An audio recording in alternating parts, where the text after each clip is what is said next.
Hi, everybody, and welcome back to the Rise podcast with me, your host, Katie Oman, women's empowerment coach, book coach, author, and all around fabulous human being.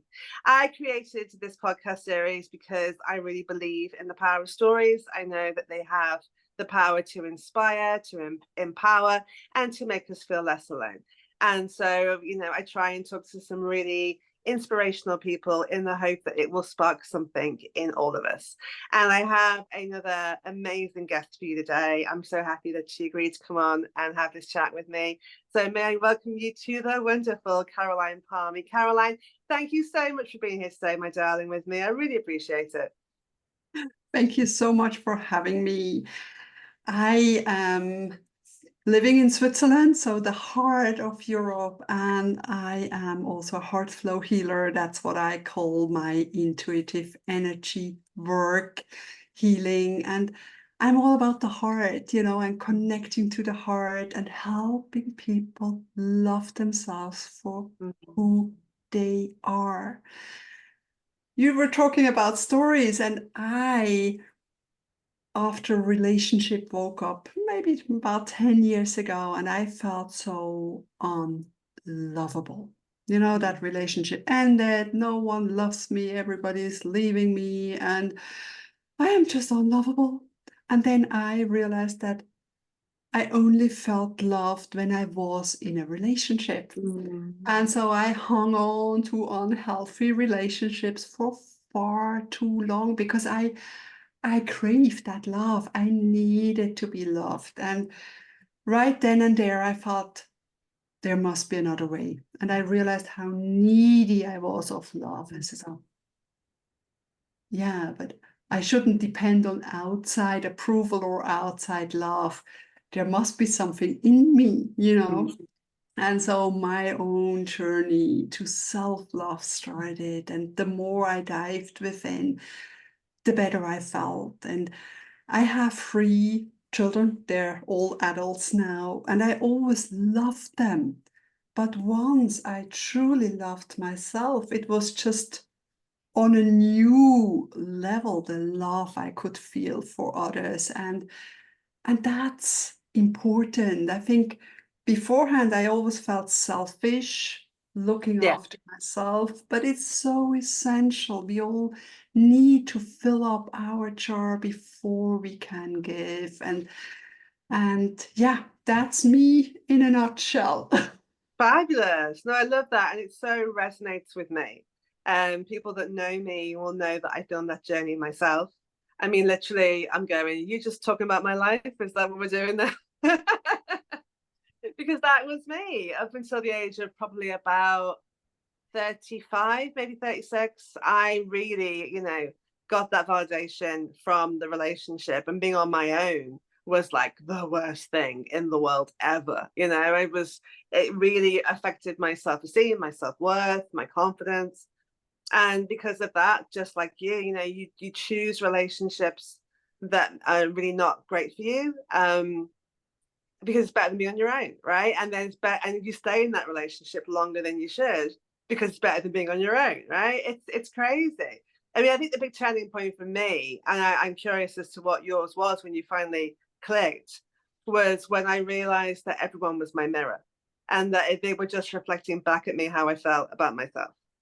And then that took me on that self-love journey as well. So was there like a catalytic moment for you when you realized, okay, well, what the hell am I doing? I mean, there were several. I mean, first of all, in '08, when my marriage ended, and I was there alone with 3 young kids. And of course, I was devastated. But soon enough, I felt liberated as well. Yeah. And then a couple of months later, I realized, who am I? I looked around, I said, oh, the books, everything was chosen by my ex-husband. And it was okay, you make compromises. It didn't really matter. And then I realized I have no idea who I was. So for 20 years of that relationship, I've been bending over backwards to make that marriage work, to try and please him.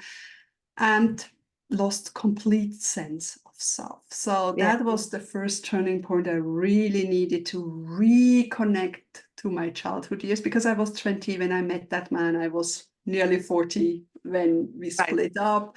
So half my life I spent in that relationship.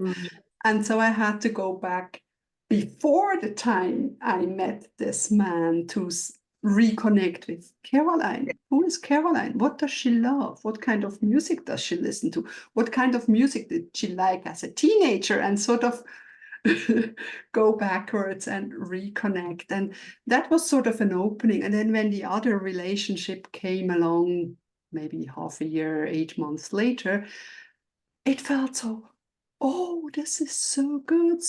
The complete opposite of my ex-husband. And it felt like, this is it, this is a soul relationship, soul match and everything. But of course, it wasn't. I hadn't healed all that parts in me, because you only attract what you are, and I think for me, it was sort of going through that split up of my marriage, and then later on that split up of that relationship sort of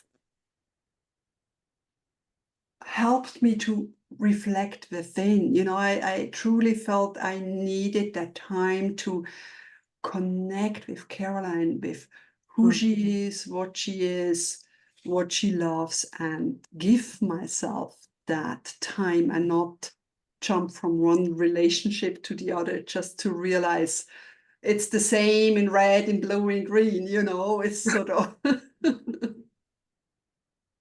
It's so true. And yeah, I blame in part, as well as obviously making the choices that I made. I'm not a victim, but I do blame in part Disney and fairy tales. Because I grew up, I'm sure, like most people watching this, I'm sure it's like you, Caroline, watching that the princess has to get the prince. And he's the one that will rescue her. He's the one that will save her.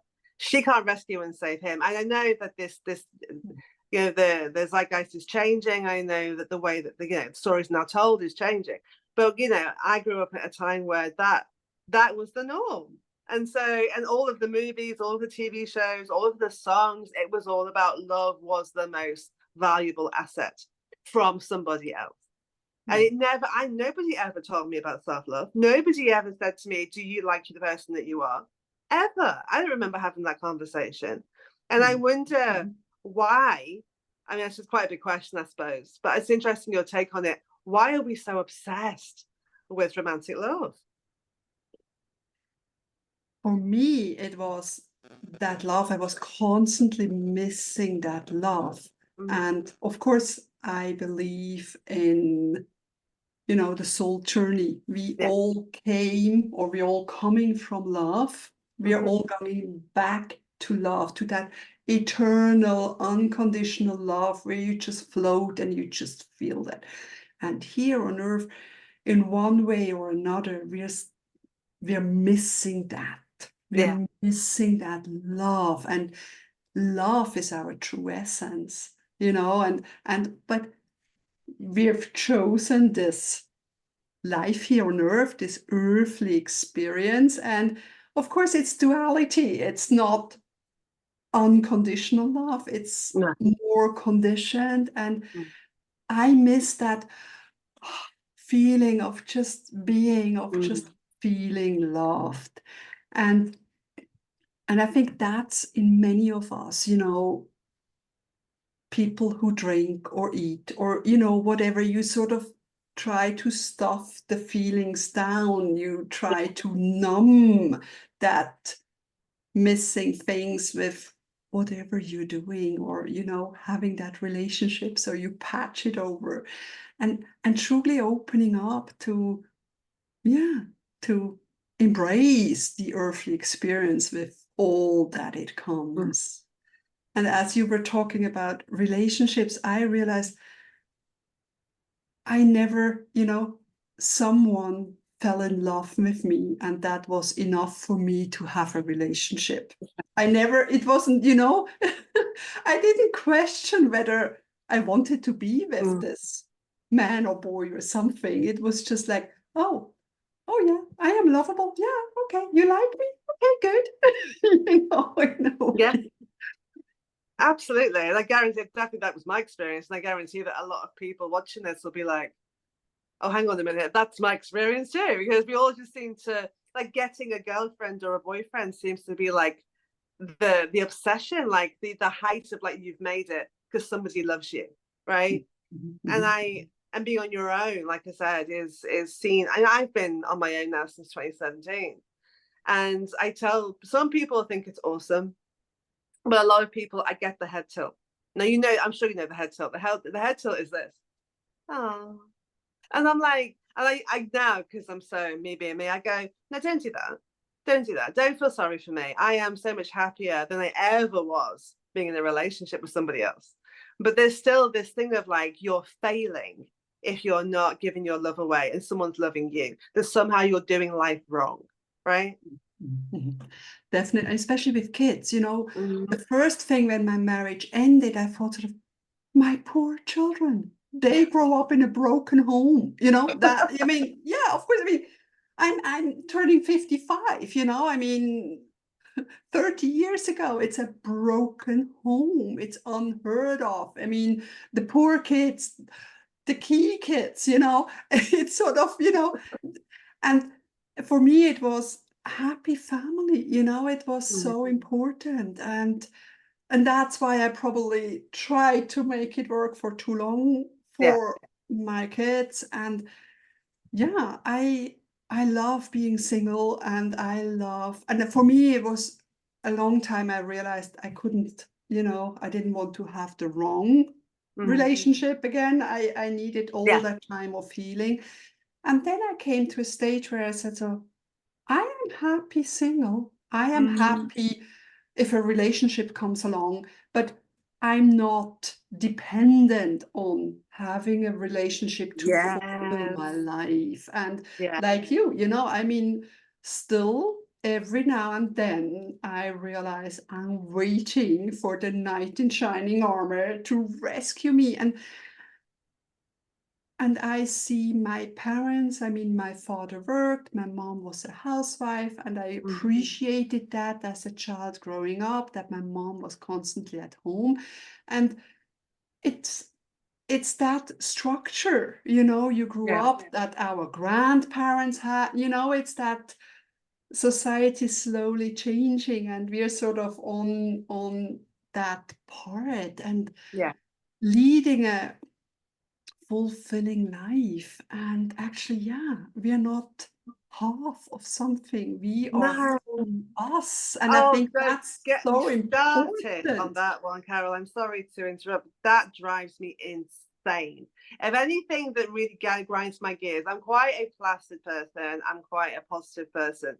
But when somebody says, this person makes me whole, or this person makes me complete, I literally want to grab them by the shoulders and shake them, because you are whole by yourself. You don't need somebody else to make you whole.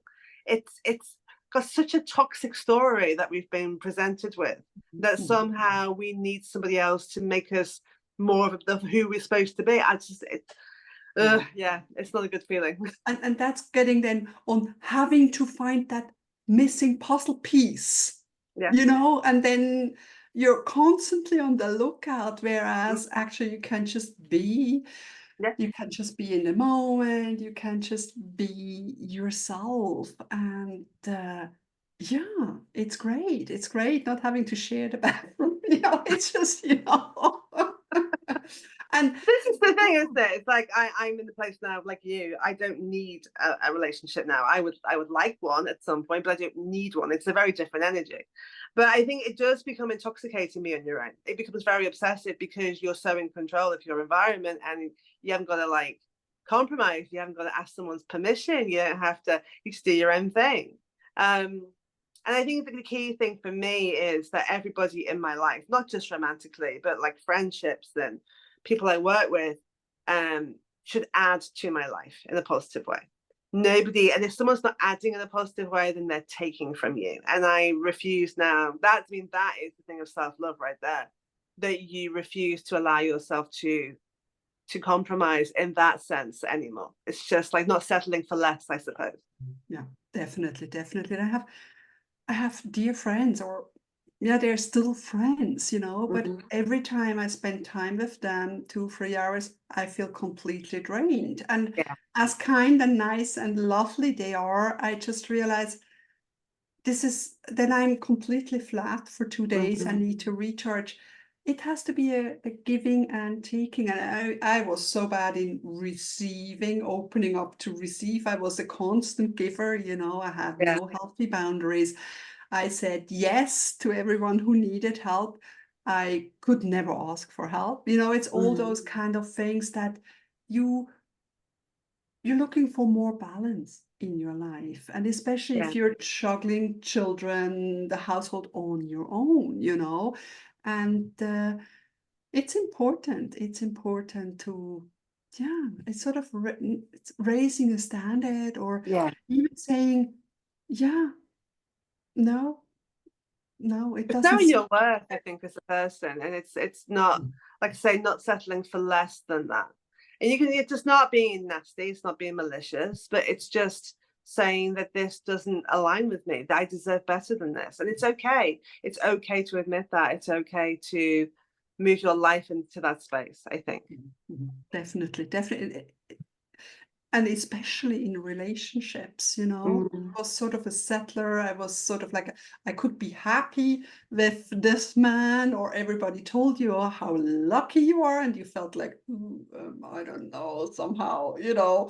And yeah, saying no to what doesn't serve you, it sets you free, and it also sets the other person free, yeah, you know? absolutely. Absolutely. So, how do you work with people now? And you talk about the heart space. How do you help the people, your clients, to really tap into these feelings? I I connect with them one-on-one on Zoom, Mhm. and have a journey, a self-love journey, that sort of 12 times we connect, and truly Mhm. in a meditative state. Mhm. We have a chat, and then I tap into, because I'm very intuitive and empathic, I Yeah. can feel their pain and hurt, and sort of release old stuff. Sometimes it's in their childhood or teenagehood that sort of a key Yeah. thing happened. We all forget, but if we get clarity on that one, if we can hold Mhm. ourselves in that space, love and wisdom, we can set ourselves free and become more of who we are meant to be. It's sort of like releasing lovingly what no longer serves us, Yeah. and clearing the space, clearing relationships, whether it's Yeah. with parents, with old love, with co-workers, just to get that more clarity and be in your own energy, to learn about yourself so you can heal your past. I call it hope, hope system. Heal your past, opening your heart, because so Mhm. much hurt and grief can close our hearts. I never want to feel this way again. So Yeah. just opening the heart to all the possibilities. And P stands for prioritizing yourself. And I think that's a key essence, Yeah. that you fill up your jar first before you give. And that's not selfish, it's just, necessary. Then Absolutely. emerge and empower yourself, because Mm. so many of us, we don't feel worthy. And that's when we sort of, yeah, Yeah. lower ourselves, don't say no, have unhealthy relationships, Yeah. and and just disempower ourselves because we feel like, yeah, we don't deserve it, we don't deserve anything good, and just opening up to the possibilities and I leading. love that. It sounds beautiful. It really does. And I really just understand that, like, that kind of step-by-step process of bringing someone back to themselves. And I really think, I mentioned at the top about stories. And it really is kind of, what stories are you carrying? What stories are you repeating to yourself? And I realized throughout my life that a lot of it is not even my story. It's the story that other people tell you, that you take on as your own energy. And sometimes you're not even aware that you've done that. Subconsciously, you have all these, it's almost like your computer running the programs in the background, and you're not even aware that it's doing it, right? And so by identifying them, you can really make some big shakes and moves, can't you? Absolutely, absolutely. And just by, yeah, then connecting to your heart. What are your Mhm. heart's wishes, you know, and stepping into them and having big dreams for Yeah. yourself, allowing yourself to have dreams, you know, because not in the everyday rundown of have to do this and this and this, but you know, living, being Yes, present. exactly. And that's the thing, isn't it? Self-love is not just about relationships. I know when I wrote my memoir about it, and I was saying like how not loving myself impacted on me. And one of the big things for me was not allowing myself to step into my dreams and own it because I didn't think I was worthy enough of doing it. Mhm, And since I've been on this path now, it's like it's more alignment, more alignment, more alignment. And I think people don't realize that self-love is not just about like, pink hearts and unicorns and rainbows. It's such an impact on every single area of your life, isn't it? absolutely. And do it for yourself, you know? Yes. It's Yes. just that that's the thing, you know? Mhm. Absolutely. Have you noticed a difference, not just obviously with the work you're doing, but have you noticed a difference with the people in your life since you've connected to your own heart space and started loving yourself more? Has it had a ripple effect on the people around you? Oh, absolutely, absolutely. You know, I was sort of a people pleaser, eternal people pleaser, you know. And my daughter was just about 8 Yeah. when my marriage ended, and she was bullied at school. She was a people pleaser. She tried to fit in, and she was very shy. And then the more I stepped into my power, the more she stepped into her power. And then as a teenager, she could say Mhm. no, and I don't want this, and this is what I want. And that's the most precious gift you can give your children, because they don't listen to your words. They copy how Yeah. you are. And I think the more authentic, the more loving and powerful we can be, the more we can show them that they Mhm. are worthy of their own dreams and do what they love to Yeah. do.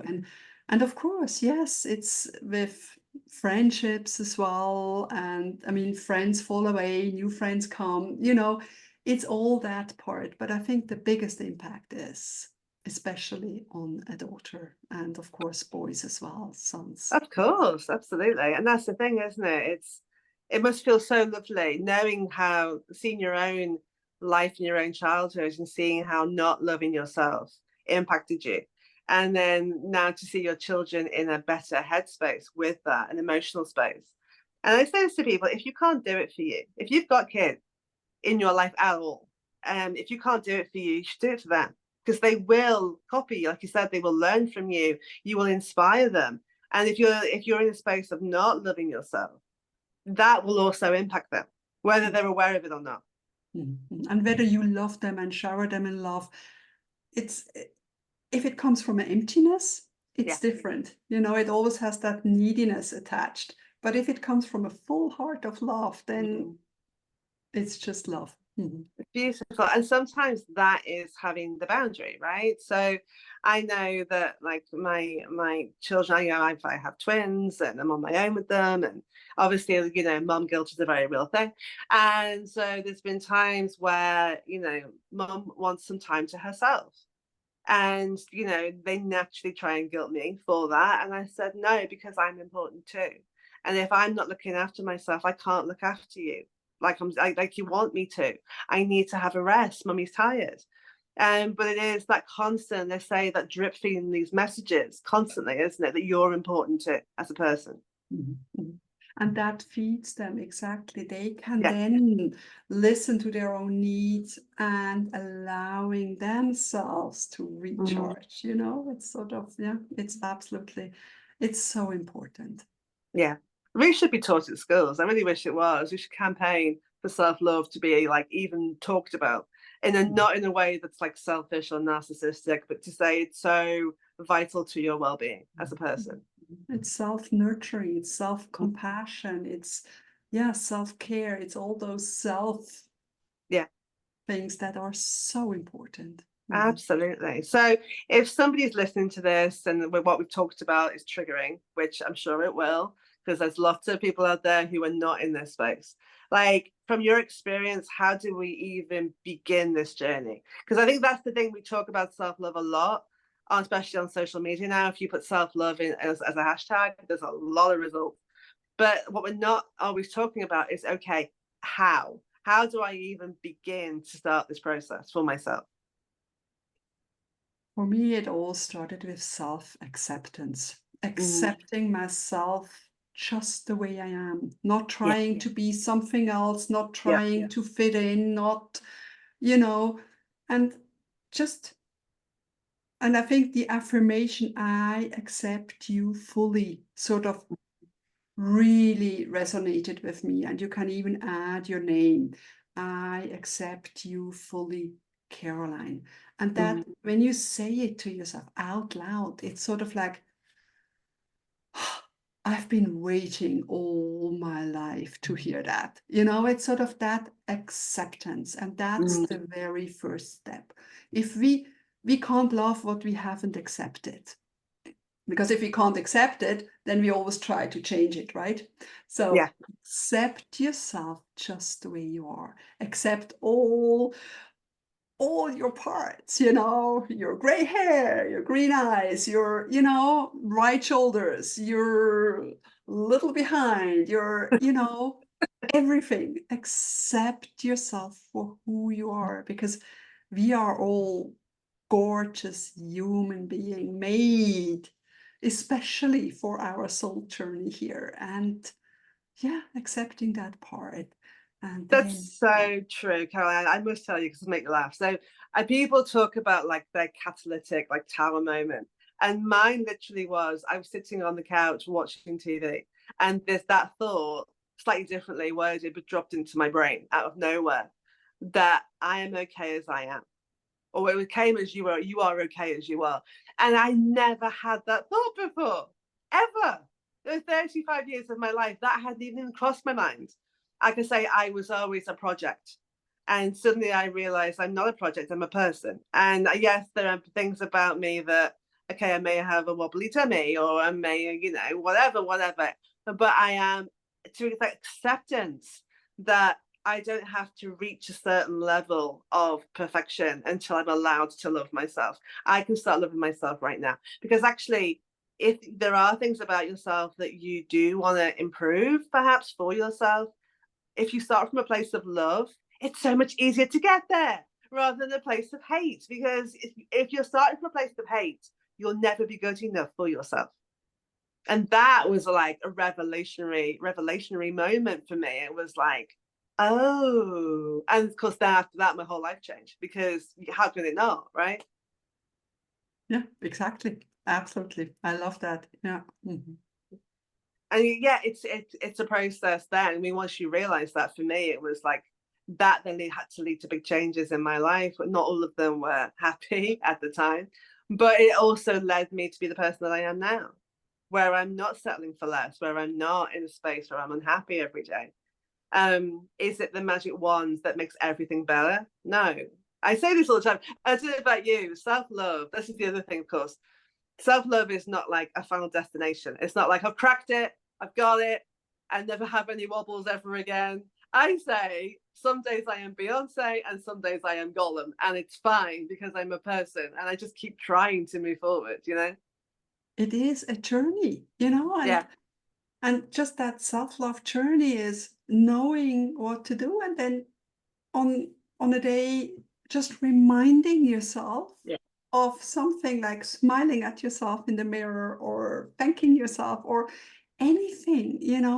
It's just that reminder. And whereas beforehand I was down maybe for 3 weeks, really Mm. down, now it's maybe you have a little wobble, and within 1-2 hours you sort of, okay, you remind yourself and you're more aware of where you're standing.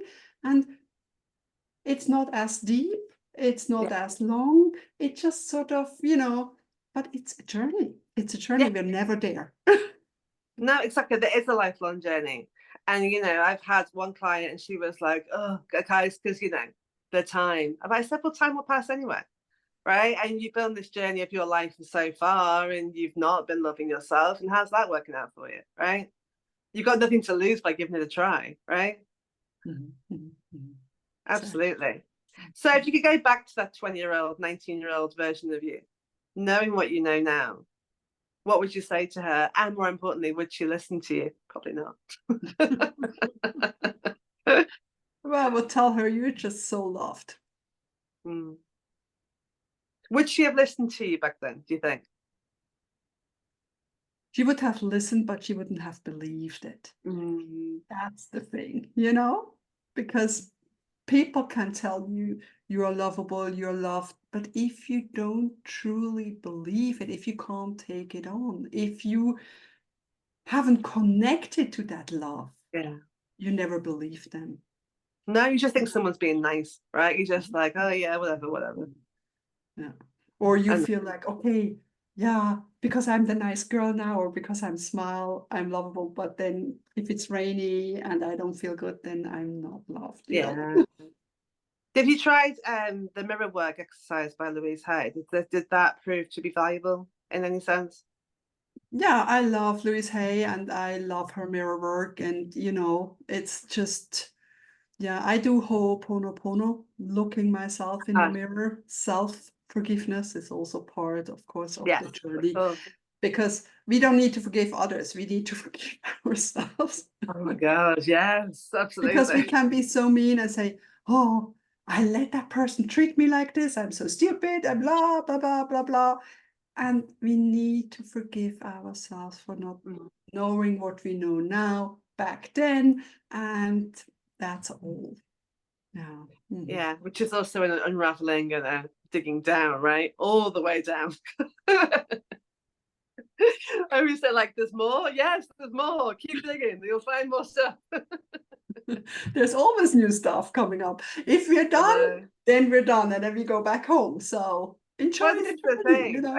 You know, you meet these people who, you know, whether they are sociopathic, narcissistic, or whether they're just in denial. But people who go, oh, yes, I've done all my healing. I've done all my work.